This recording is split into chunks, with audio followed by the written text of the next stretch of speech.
राष्ट्रगाथा channel पर आने वाले सभी दर्शकों को और श्रोताओं को मेरा सादर सप्रेम नमस्कार।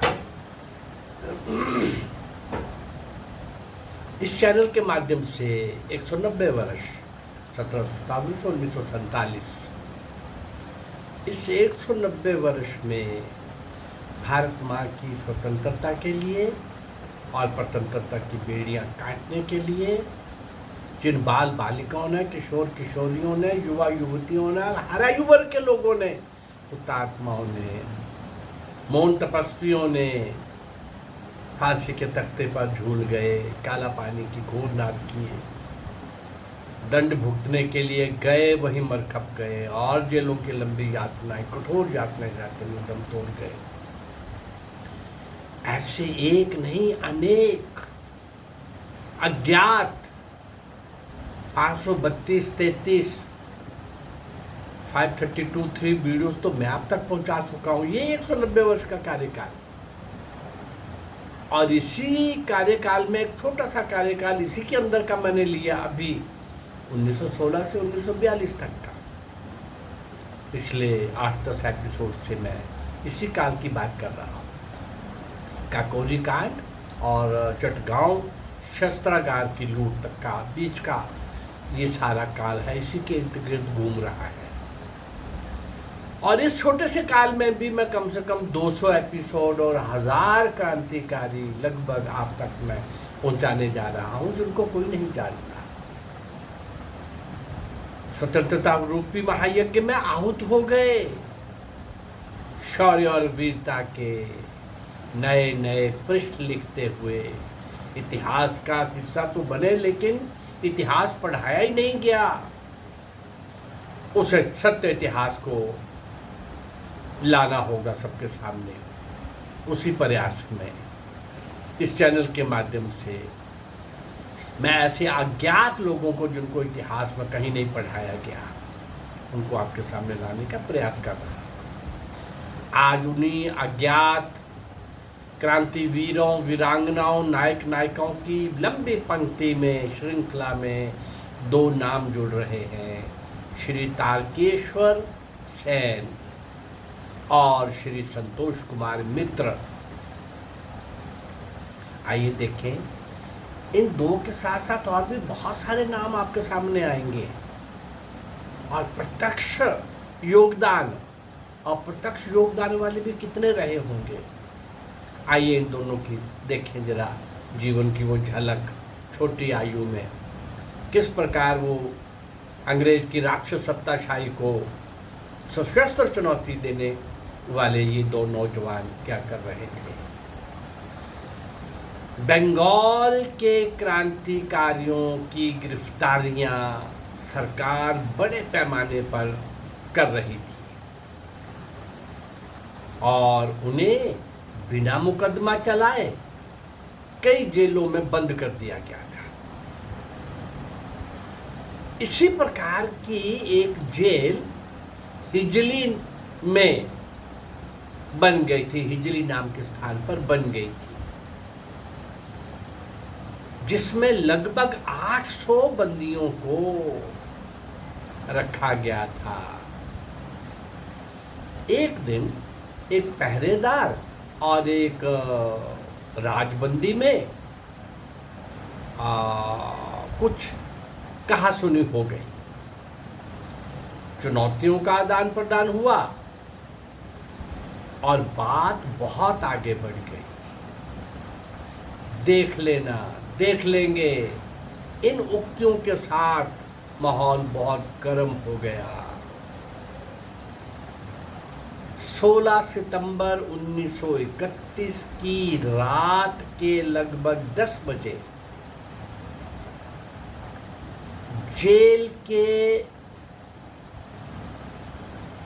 जेल में एक खतरे की घंटी बजी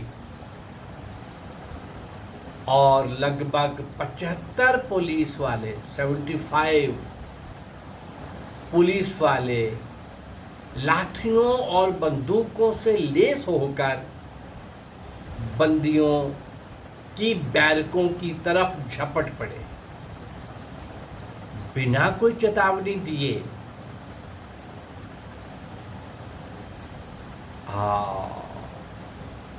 पुलिस वालों ने क्रांतिकारियों पर अंधाधुंध लाठियां बरसाना आरंभ कर दिया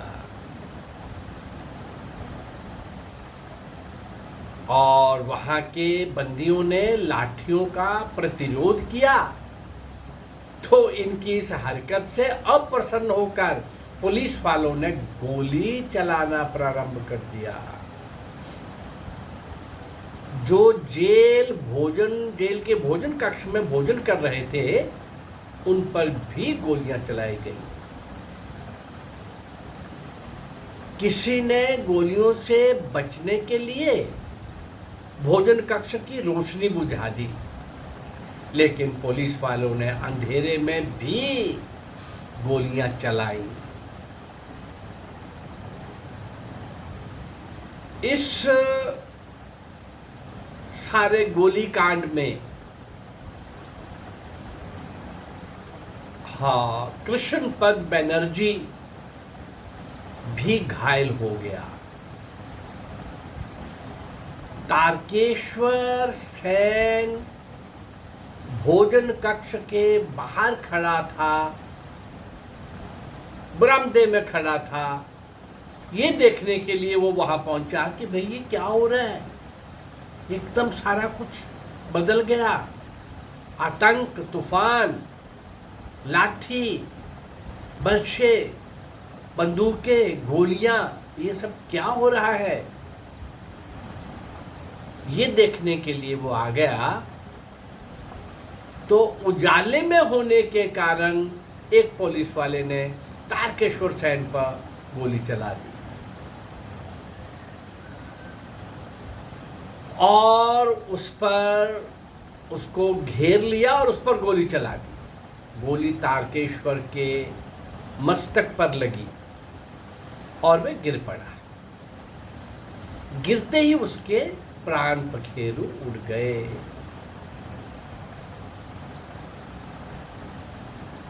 संतोष कुमार मित्र अपने कमरे के दरवाजे के पास खड़ा था। उसके पेट में 2 गोलियां लगी और उसका भी प्राणांत हो गया। उसी कमरे में सचिंद्रनाथ घोष खड़ा था। सचिंद्रनाथ घोष, और वो भी बाहर निकला तो एक गोली उसकी कमर के पास लगी और दूसरी टखने में। उसके साथ ही एक अन्य क्रांतिकारी गोविंदपद दत्त खड़ा था। उसके हाथ में गोली लगी और 3 स्थानों से उसकी हड्डियां टूट गई। उस पर लाठियों से भी वार किया गया। कुछ सिपाही बंद कमरों की तरफ दौड़ पड़े और एक सिपाही ने सबिता शेखर राय चौधरी पर संगीन से हमला किया। प्रतिरोध करके उसने स्वयं को तो बचा लिया, लेकिन शरीर से बहुत रक्त बह जाने के कारण वे बेहोश होकर गिर पड़ा। एक क्रांतिकारी गोलियां लगने से घायल तारकेश्वर सेन की देखभाल कर रहा था। उसका नाम था सुधीर सेन। उस पर भी गोलियां चलाई गई और वे भी गंभीर रूप से घायल हो गया। इस प्रकार से ये सब चल रहा है, बहुत देर से चल रहा है। निहत्थे बंदियों को इस प्रकार से बहुत सारे लोग घायल हो गए हैं और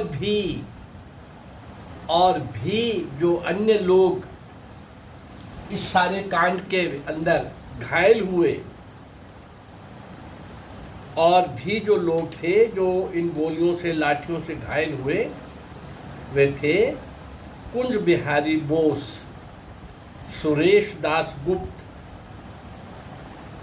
तारापद गुप्त, सत्यसेन चौधरी, अश्विनी गुहा, रमेश चुक्की, नरेश सोम, करुणा राय, सुबोध चौधरी, हेमंत तरफदार, आशुतोष, शरद चंद्र दत्त और मनोहर मुखर्जी। ऐसे बहुत से क्रांतिकारी और भी घायल हुए। श्री तारकेश्वर सेन और संतोष कुमार मित्र, ये तो 2 टाइटल में दिए गए, और भी कितने जख्मी हुए, घायल हुए, कुछ उस समय और कुछ बाहर में दम तोड़ के। ये मैं कुछ समय जो ले रहा हूं केवल 1916 से 1942 के बीच का। इस बीच में भी 1000 से ऊपर क्रांतिकारी जो मैं अभी आपके सामने लाने वाला हूं, इस छोटे से काल के, जिनको कोई नहीं जानता, कोई नहीं जानता।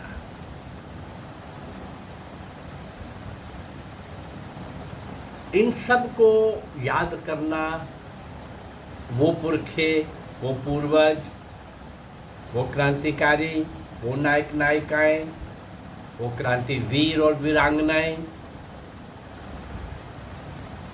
जो हर आयु वर्ग के थे, लेकिन अधिकांश युवा थे। क्या वो जीना नहीं चाहते थे? या उन्होंने आत्महत्या कर ली? या वो डर गए? नहीं भाई,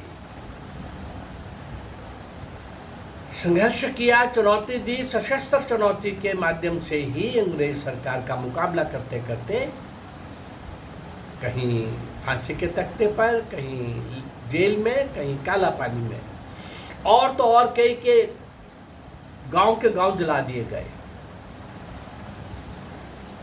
खौफ, भय, आतंक का वातावरण खड़ा करने के लिए 1857 की क्रांति के बाद जो अंग्रेज हिल गए थे, शॉक्ड थे, पर ये कैसे हो गया। उसके बाद जो अत्याचारों की एक झड़ी लगा दी थी, और वो अपनी ओर से अपने डर को दूर करने के लिए, भारत के क्रांतिकारियों पर, क्रांतिवीरों पर पाशविक अत्याचार कर रहे थे, अत्याचार का नंगा नाच रहे थे। लेकिन भारत माँ की गोद में ऐसे समय समय पर क्रांतिवीर आखिर तक, अभी तो मैंने 1757 से 1947 यानी नेताजी सुभाष चंद्र बोस तक का उन क्रांतिवीरों का, वीरांगनाओं का इतिहास आपके सामने लाया है, पर ये बहुत दूर तक जाएगा। सिंध के राजा दाहिर से नेताजी सुभाष चंद्र बोस तक, हाँ, कम से कम 2000 एपिसोड और 3-4 हजार क्रांतिवीर, वीरांगनाएं मैं आपके सामने लाने जा रहा हूँ।